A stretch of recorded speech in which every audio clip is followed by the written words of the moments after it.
नमस्कार मैत्रिणींनो, कशा आहात? परमेश्वराची भक्ती करत राहा, खुश आणि आनंदी नक्कीच राहाल. नवीन वर्षाच्या आपणा सर्वांना खूप साऱ्या हार्दिक शुभेच्छा. येणारं वर्ष तुम्हाला खूप सुख समृद्धी घेऊन येवो आणि सौभाग्य घेऊन येवो. पण आजपासून आज 1 जानेवारी, तर आज काय करा, तर एक चंदनाचं लाकूड असतं.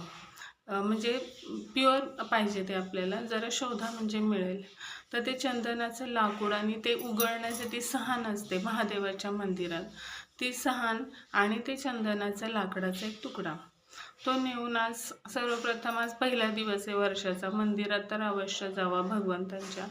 तर त्या मंदिरात नेऊन आपण ते चंदनाचं लाकूड आणि सहान ठेवून या. तर त्याने काय होईल, एक तर तुमचा शुक्रग्रह मजबूत होईल. दुसरी गोष्ट, जेव्हा जेव्हा ते लाकूड कोणी उगाळून ते चंदन शिवशंभूंवर लेपन करतील, तेव्हा तेव्हा त्याचं थोडं तरी पुण्य तुम्हाला सुद्धा नक्कीच मिळेल आणि तुमच्या आयुष्यातली दुःख, काय जे वाईट गोष्टी, निगेटिव्ह गोष्टी असतील ते दूर होतील.